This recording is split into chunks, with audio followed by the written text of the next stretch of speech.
अस्सलाम वालेकुम टीम 10 की तरफ से ये इस कोर्स का लेक्चर 4 है। आप पेन पेपर पेंसिल अपने पास पकड़ लें ताकि आप इंपॉर्टेंट पॉइंट्स को नोट डाउन कर सकें।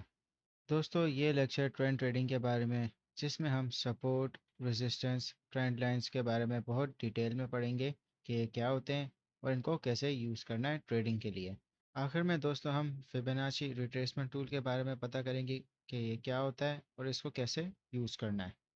तो दोस्तों, बात करते हैं सपोर्ट और रेजिस्टेंस पे। ये दोनों एक बहुत इंपॉर्टेंट कॉन्सेप्ट है।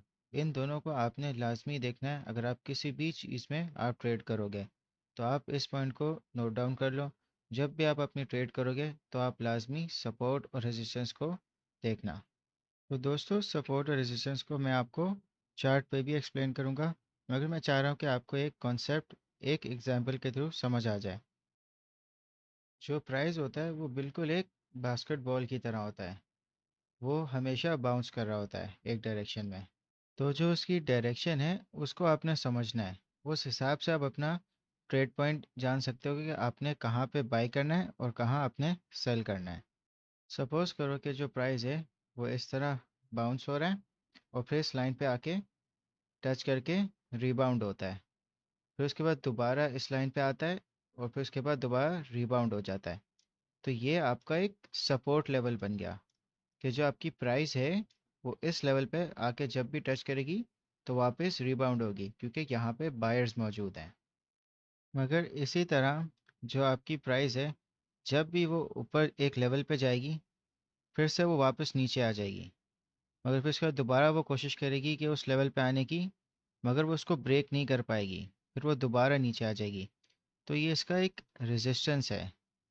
ये एक ऐसा एक लेवल है कि जिसकी वजह से जो प्राइस है वो बार बार इस लेवल पे पहुंच के नीचे गिर जाता है, क्योंकि यहाँ पे सेलर्स मौजूद होते हैं।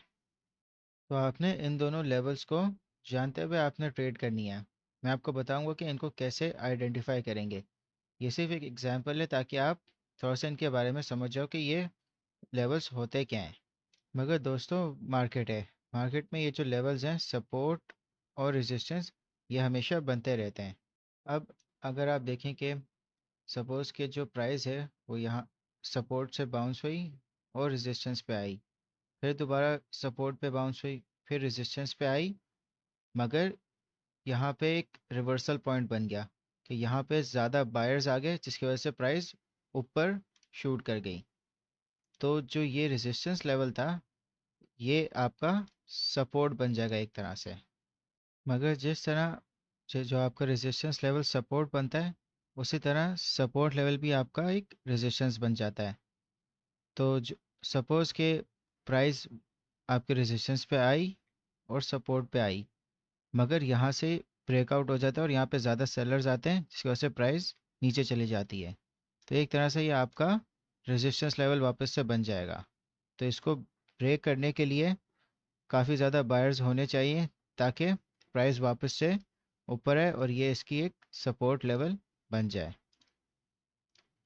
अब दोस्तों, आते हैं चार्ट्स पे और देखते हैं कि रियल मार्केट में सपोर्ट और रेजिस्टेंस लेवल्स कैसे बनते हैं। तो दोस्तों, मैं आपके सामने एक रैंडम सा प्राइस एक्शन बना रहा हूँ। इसमें हम आइडेंटिफाई करेंगे कि सपोर्ट और रेजिस्टेंस कौन से लेवल्स हैं।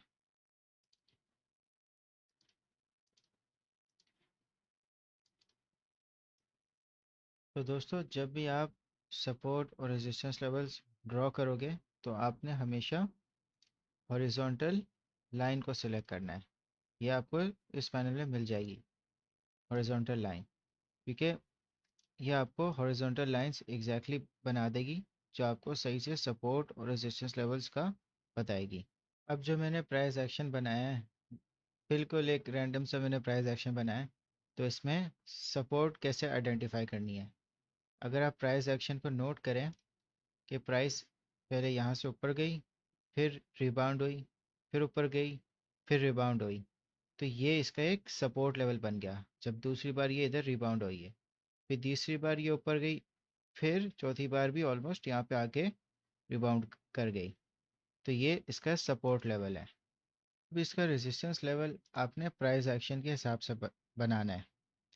तो जो रेजिस्टेंस लेवल है वो इसका यहाँ पे, अगर आप नोट करो कि प्राइस यहाँ से ऊपर गई और फिर डिक्लाइन हो गई, फिर वापस ऊपर गई और यहाँ पे इसने थोड़ा सा ब्रेकआउट किया मगर ये कामयाब नहीं हुई, फिर डिक्लाइन होगी, फिर दोबारा इसने ब्रेकआउट करने की कोशिश की, फिर ये इसको मैसिव रिजेक्शन मिली और ये वापस से सपोर्ट पे आ गई। तो ये इसका एक रेजिस्टेंस लेवल है। अब ये एग्जैक्ट पॉइंट्स नहीं होते मगर ये ऑलमोस्ट एक एस्टिमेशन होती है। तभी जब आप सपोर्ट और रेजिस्टेंस लेवल्स बना रहे हैं तो आप प्राइस एक्शन को समझते हुए बनाएं, तो इससे जो आपकी ट्रेड होगी वो ज़्यादा अच्छी होगी। यहाँ पे आप बाय ऑर्डर लगा सकते हैं और यहाँ पे आप अपना सेल ऑर्डर लगा सकते हैं कि चाहे यहाँ पे ब्रेकआउट हो या ना हो, आपका जो प्रॉफिट है वो सिक्योर हो जाए। सपोर्ट रेजिस्टेंस में बस आपने एक चीज़ याद रखनी है कि जब भी दो पॉइंट्स या उससे ज़्यादा मैच हो जाए तो वो आपका सपोर्ट या रेजिस्टेंस बन जाएगा। आपने इस पैटर्न को चार्ट्स में मॉनिटर करना है। तो दोस्तों, अगर डे चार्ट में बिटकॉइन का सपोर्ट लेवल देखा जाए तो आप देख सकते हो कि जो बिटकॉइन का प्राइस एक्शन है कि वो इस पॉइंट से यहाँ पे आया, फिर रिजेक्ट हुआ, फिर यहाँ से बाउंस बैक हुआ और फिर दोबारा रिजेक्ट हुआ और फिर यहाँ पे बाउंस बैक हुआ। तो अगर मैं मुझे कंफर्मेशन इसके दो पॉइंट्स की हो गई है, एक यहाँ पे और एक यहाँ पे, तो ये इसका एक सपोर्ट लेवल है। और अगर इसका रेजिस्टेंस लेवल देखा जाए तो वो यहाँ बनता है, क्योंकि अगर आप देखो कि प्राइस यहाँ गई, फिर रिजेक्ट हुई, फिर दोबारा प्राइस ने ब्रेकआउट करने की कोशिश की और सपोर्ट बनाने की कोशिश की मगर यहाँ पे नाकाम हो गई दूसरी बार भी, तो ये इसका एक रेजिस्टेंस लेवल बन गया। और तीसरी बार भी यही हुआ, फिर चौथी बार भी यही हुआ, फिर उसके बाद पांचवी और छठी बार, दोनों इसमें सपोर्ट एक लेवल बनना इसके लिए मुश्किल था। तो ये एक इसका रेजिस्टेंस लेवल है। और अगर हम और डिटेल में देखें तो जहाँ इसका ये सपोर्ट लेवल टूटा, तो आप देख सकते हो कि कितनी इसको एक हैवी रिजेक्शन मिली है, कि यहाँ पे कितनी ज़्यादा एक सेलिंग हुई है। तो अगर मुझे अपना इन सपोर्ट और रेजिस्टेंस लाइंस को कंफर्म करना है तो मैं डे चार्ट पे था, तो मैं इसको 4 आवर चार्ट पे कंफर्म करूँगा, यानी इससे लोअर टाइम फ्रेम में। इतने ज़्यादा भी लो ना रखें कि 30 मिनट्स या 1 आवर है। अगर आप डे चार्ट पे करें तो जो सूटेबल है कि आप उसको 4 आवर चार्ट पे करें। तो आप देख सकते हो कि प्राइस एक्शन के जो सपोर्ट आपका लाइन है वो किस तरह 4 आवर चार्ट पे भी बिल्कुल मैच कर रही है, और इनकी रेजिस्टेंस भी। और जहाँ मैंने आपको दिखाया था कि जहाँ पे रिजेक्शन हुई है उसको आप देख सकते हो 4 आवर चार्ट पे भी। तो ये आपकी कंफर्मेशन है कि अगर आपने डे चार्ट पे सपोर्ट और रेजिस्टेंस लाइन सही बनाई है तो वो आपको 4 आवर चार्ट पे भी सही नज़र आएंगी। तो जब भी आप सपोर्ट और रेजिस्टेंस लाइन बनाएंगे तो इनका आप कलर डिफरेंट रखना। आप रेजिस्टेंस लाइन का आप रेड रख सकते हो और सपोर्ट का आप ग्रीन रख सकते हो, जैसा कि आपको ईजी हो इन दोनों को डिफ्रेंशिएट करने के लिए। तो दोस्तों, अब बात करते हैं ट्रेंड लाइंस की। ट्रेंड लाइंस दो टाइप की होती हैं, बुलिश ट्रेंड लाइन और बेरिश ट्रेंड लाइन। अब ट्रेंड लाइन बनाने का जो तरीका है, सबसे पहले हम बुलिश ट्रेंड लाइन बनाते हैं। बुलिश ट्रेंड लाइन आपकी कैंडल स्टिक्स की लोअर विक के हिसाब से बनती है। तो आप जो प्राइस एक्शन है उसको आप बिल्कुल इस तरह बनाएं कि जो नेक्स्ट कैंडल्स हैं उनका जो लोअर विक है वो उस पर टच कर रही है और वहाँ पे उनको एक सपोर्ट मिल रही हो। ये इस तरह आपकी एक ट्रेंड लाइन बन गई, बुलिश ट्रेंड लाइन। क्या आप देख सकते हो कि यहाँ से ट्रेंड लाइन बनी है, यहाँ पे इसको सपोर्ट मिली, फिर से इसको यहाँ दूसरी बार सपोर्ट मिली और तीसरी बार यहाँ पे इसको रिजेक्शन मिल गई कि यहाँ से इसका जब ये ट्रेंड लाइन ब्रेक हुई तो यहाँ से इसका डाउन ट्रेंड शुरू हो गया। अब बेरिश ट्रेंड लाइन जो बनानी है वो इस तरह बनती है कि जहाँ पे आपका डाउन ट्रेंड शुरू हुआ है उसका जो अपर विक है आपने उनकी नेक्स्ट कैंडल्स को टच करते हुए आपने बनाना है। तो अगर आप देखें ये इसका एक डाउन ट्रेंड बन रहा है, जब ये वाला प्राइस एक्शन इस ट्रेंड लाइन को ब्रेक करेगा तो वो एक अप ट्रेंड में आ जाएगा। तो जो बेरिश ट्रेंड लाइन होती है वो एक तरह का रेजिस्टेंस एक्ट कर रही होती है कि जब भी प्राइस एक्शन उनको टच करेगा हो सकता है कि वो वहाँ से हैवी रिजेक्शन लेके वापस से डाउन ट्रेंड की तरफ और मज़ीद गिरे। तो ये आपकी बुलिश ट्रेंड लाइन होगी, ये आपकी बेरिश ट्रेंड लाइन होगी। तो दोस्तों, अब बात करते हैं फिबोनाची रिट्रेसमेंट की। ये थर्ड ऑप्शन में आप जाएंगे मेन्यू में, तो आपको ये फर्स्ट जो टूल है वो आपको मिल जाएगा। फिबोनाची रिट्रेसमेंट टूल एक टूल है जो आपको सपोर्ट और रेजिस्टेंस लेवल्स आपको बता देता है। आप अगर मैन्युअली बनाओगे तो उसमें थोड़ा बहुत एक्यूरेसी का मसला होता है, मगर फिबोनाची रिट्रेसमेंट टूल आपको काफ़ी रिलायबल सपोर्ट और रेजिस्टेंस लेवल्स बता देता है। अब ये जो इसके ऊपर डिफरेंट ये जो लेवल्स हैं, आप इनको सिर्फ अभी के लिए सपोर्ट और रेजिस्टेंस लेवल समझो। हम इनको बाद में काफ़ी अच्छे से डिस्कस करेंगे अपने नेक्स्ट लेक्चर में, जो फ्यूचरिस्टिक प्राइस एक्शन ट्रेडिंग है, तो उसमें इसको और डिटेल में हम कवर कर लेंगे।